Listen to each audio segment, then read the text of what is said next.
Барлықтарыңызға қайырлы күн, менің каналыма қош келдіңіздер. Бүгін біз осындай өте дәмді, жеңіл салат, үйдегі бар заттан оливье салатын жасайтын боламыз.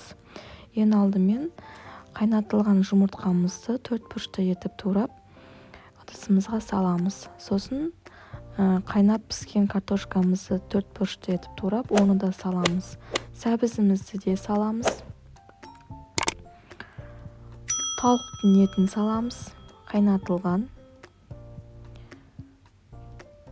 Оның үстіне қиярымызды саламыз. Оның үстіне жасыл горохымызды саламыз. Тұзымызды сеуіп, дәміне қарай. Негізі бұл жерде тұздалған ештеңе жоқ, тұзды көбірек себе беру керек. Оның үстіне майонезімізді саламыз. Енді барлығын жақсылап араластырып аламыз.